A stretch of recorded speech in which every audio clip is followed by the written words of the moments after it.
Welcome back to the next video of economics class 11 chapter 2 video number 8। ठीक है, अभी तक आपने क्या पढ़ा? सेंट्रल प्रॉब्लम्स, ठीक है, फिर पीपीसी डायग्राम्स, फिर पीपीसी डायग्राम्स को आपने देखा कि सेंट्रल प्रॉब्लम्स कैसे उससे सॉल्व करते हैं, ये सेंट्रल प्रॉब्लम्स को एक्सप्लेन कैसे करते हैं उससे। अब जो मैं आपको बताने जा रहा हूँ वो आपको टिल लाइफ काम आने वाला है, क्योंकि ये जो आपका टॉपिक है ये आपको पूरी इकोनॉमिक्स में जब तक आप पढ़ेंगे, आप ग्रेजुएशन पढ़ेंगे, पोस्ट ग्रेजुएशन पढ़ेंगे, आप हो सकता है आप में से कुछ रिसर्च में भी जाएं, इकोनॉमिक्स से लेकर रिसर्च करें, इंडियन इकोनॉमिक्स सर्विसेज में भी जाएं, तो वहां तो आपको ये सब चीजें हैं कि ये आपको टिल लाइफ काम आने वाली है। और वैसे भी आपकी जनरल लाइफ में भी इसका बड़ा महत्व है। This is my first topic is opportunity cost. Opportunity cost का क्या मतलब होता है?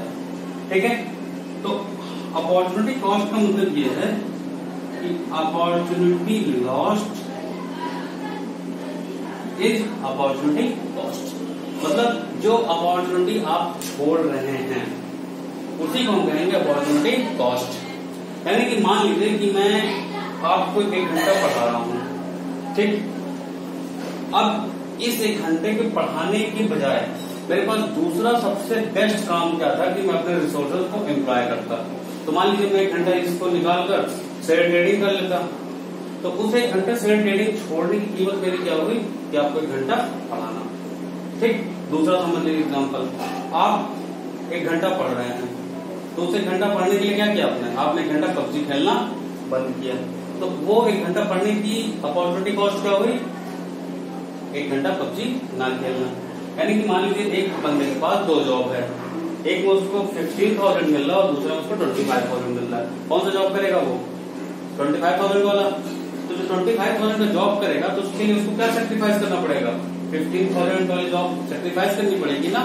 तो जो अपॉर्चुनिटी लॉस्ट करेगा उसे वो कहेंगे अपॉर्चुनिटी कॉस्ट। बात समझ में आई? या next best alternative is known as opportunity cost. Next best alternative is known as opportunity cost. ठीक, यानी कि मान लीजिए कि आपके पास 100 रुपए में आपको 2 चीजें मिल सकती हैं। मान लीजिए कि 100 रुपए में आप पिज्जा भी खरीद सकते हैं और 100 रुपए में बर्गर भी खरीद सकते हैं। तो when you are purchasing a pizza you are sacrificing the burger. तो नेक्स्ट बेस्ट जो भी होगा उसको आपको सेक्रीफाइस करना पड़ते हैं, तो उसी को हम बोलते हैं opportunity cost. Is it clear? नहीं हुआ तो रिवाइंड करके फिर से देखिए। इतने एग्जाम्पल्स में दे रहा हूँ, एक और एग्जाम्पल मैं आपको दे देता हूँ। चलिए लगे हाथ, आप 1 घंटा टीवी देखते हैं, ठीक है, तो मान लीजिए आप जी सिनेमा देखते हैं, तो उस 1 घंटे और दूसरा आपके पास दूसरा ऑप्शन था कि आप उस 1 घंटे में मान लीजिए कि स्टार प्लस देख सकते थे। ठीक, तो उस 1 घंटे से सिनेमा देखने की कीमत क्या हुई? अपॉर्चुनिटी कॉस्ट क्या हुई कि 1 घंटे का आपका स्टार प्लस का जो आपने सेक्रीफाइस किया है। तो the cost at which next opportunity is avail is known as opportunity cost. और वैसे भी मेरे हिसाब से अपॉर्चुनिटी लॉस्ट, जो अपॉर्चुनिटी हमने लॉस्ट किया उसी को हम अपॉर्चुनिटी कॉस्ट कहते हैं। नेक्स्ट बेस्ट अल्टरनेटिव को हम अपॉर्चुनिटी कॉस्ट कहते हैं। आई थिंक अब क्लियर हो चुका होगा। अब मानते हैं मार्जिनल अपॉर्चुनिटी कॉस्ट। अब देखो इकोनॉमिक्स में आपको मार्जिनल कई बार सुनने को मिलेगा। मार्जिनल जब भी आए तो उसका मतलब है एडिशनल। एडिशनल मतलब 1। तो यहाँ पे मेरी बात होगी कि हम 1 यूनिट को पाने के लिए, मेरी बात समझिएगा, 1 यूनिट को पाने के लिए हम जितना लॉस करते हैं उसे हम कहते हैं मार्जिनल अपॉर्चुनिटी कॉस्ट। ऐसे समझो कि मान लीजिए कि मेरे पास एक लैंड है, ठीक, इस लैंड में हम 100 किलोग्राम व्हीट प्रोड्यूस करते थे, लेकिन हम इसको हटाकर राइस प्रोड्यूस करने लगे। पूरा का पूरा हटा दिए, ठीक है, राइस प्रोड्यूस करने लगे और राइस मान लीजिए हम 200 किलोग्राम प्रोड्यूस कर रहे हैं।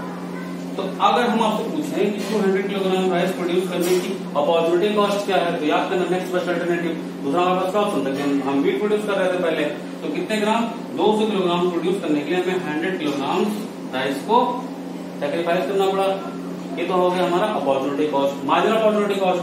तो 200 के लिए 100 छोड़ा, ठीक है, यानी कि 200 पाने के लिए 100 छोड़ा, ठीक है। तो 1 पाने के लिए कितना छोड़ा? अगर 200 पाने के लिए 100 छोड़ा तो 1 पाने के लिए आधा ही तो छोड़ा, तो 0.5 kg हो गया। यानी कि एक पानी के लिए हमने सिर्फ कितना छोड़ा, सिर्फ 0.5 किलोग्राम ही तो छोड़ा। 100 छोड़ा तब 200 मिला, तो टोटल अपॉर्चुनिटी कॉस्ट कितनी हो गई, 200 किलोग्राम। लेकिन मार्जिनल अपॉर्चुनिटी कॉस्ट कितनी हुई, 0.5 किलोग्राम। तो क्योंकि मार्जिनल अपॉर्चुनिटी कॉस्ट क्या होता है, एक पानी के लिए, ठीक है, 1 यूनिट अवेल करने के लिए जितना हम लॉस करते हैं उसे हम कहते हैं मार्जिनल अपॉर्चुनिटी कॉस्ट। तो चलिए मैं इस शेड्यूल से आपको समझाने की कोशिश कर रहा हूँ। इस शेड्यूल में पूरे चैप्टर में डिस्कस करता हूँ। मान लीजिए एक लैंड पर हमने पूरे रिसोर्सेज को पुट करके सबसे पहले 100 किलोग्राम वीट प्रोड्यूस किया और 0 किलोग्राम राइस प्रोड्यूस किया। अब हमने उस लैंड को क्या किया कि पूरा का पूरा लैंड मान लीजिए हमने लगाया था पहले वीट पर, ये मेरा लैंड था और पूरा मैंने लगाया था वीट पर, और अब इतना हिस्सा मैंने लगा दिया राइस पर और ये वीट। तो अब जाहिर सी बात है राइस का प्रोडक्शन बढ़ेगा लेकिन वीट का घटेगा। तो मान लीजिए वीट हो गया 90 और राइस हो गया 10। क्लियर। फिर मान लीजिए कि थोड़ा हिस्सा मैंने राइस को और बढ़ाया, ठीक है, तो अब वीट का प्रोडक्शन और कम हो जाएगा। तो देखिए वीट 70 लेकिन राइस का तो प्रोडक्शन बढ़ेगा क्योंकि राइस इतने से इतना होने लगा, तो राइस हो गया 20। फिर हमने थोड़ा सा और एरिया दे दिया वीट को, सॉरी राइस को, तो राइस का प्रोडक्शन और बढ़ जाएगा लेकिन वीट का प्रोडक्शन तो घट जाएगा। तो वीट का प्रोडक्शन घट के हो गया 40 और राइस का बढ़ के हो गया 30। अब इस बार हमने पूरा का पूरा लैंड लगा दिया राइस में, तो इस बार वीट का प्रोडक्शन कितना हो जाएगा 0 और राइस का 40। तो अब हम आपको समझाएंगे इससे कि अपॉर्चुनिटी कॉस्ट और मार्जिनल अपॉर्चुनिटी कॉस्ट क्या है। तो यहाँ पे हम पहले छोड़ रहे थे क्योंकि पहले तो आपने कुछ सेक्रीफाइस नहीं किया, तो अपॉर्चुनिटी कॉस्ट क्या। अब देखो अगर हम बात करें कि हमें इस 10 यूनिट को पाने के लिए, यानी कि राइस का 10 यूनिट पाने के लिए हमने कितना लॉस किया, 10 यूनिट का लॉस किया है किसमें, वीट में। तो हमारी अपॉर्चुनिटी कॉस्ट क्या हो गई, 10 यूनिट राइस प्रोड्यूस करने की अपॉर्चुनिटी कॉस्ट क्या हो गई, 10 kilogram wheat, 10 kg of wheat. ठीक, फिर आगे देखो, फिर अब अगला 10 पाने के लिए हमें कितना छोड़ना पड़ रहा है, 20 छोड़ना पड़ रहा है। तो इसकी अपॉर्चुनिटी कॉस्ट क्या हो गई, 20 किलोग्राम ऑफ वीट। यहां बताइए, फिर आपको 10 बढ़ाना था तो कितना लॉस करना पड़ा आपको, 30। तो 10 यूनिट पाने के लिए हमें कितना छोड़ना पड़ रहा है, 30 यूनिट छोड़ना पड़ रहा है। तो इसकी अपॉर्चुनिटी कॉस्ट क्या हो गई, 30 किलोग्राम ऑफ वीट, ठीक है। और इस 10 extra unit, 10 extra rice, 10 kilogram extra rice produce करने की अपॉर्चुनिटी कॉस्ट क्या हुई, इस बार 40 किलोग्राम ऑफ वीट। तो ये तो हो गया आपका अपॉर्चुनिटी कॉस्ट या टोटल अपॉर्चुनिटी कॉस्ट। मार्जिनल का क्या मतलब होता है, मार्जिनल का मतलब होता है एक।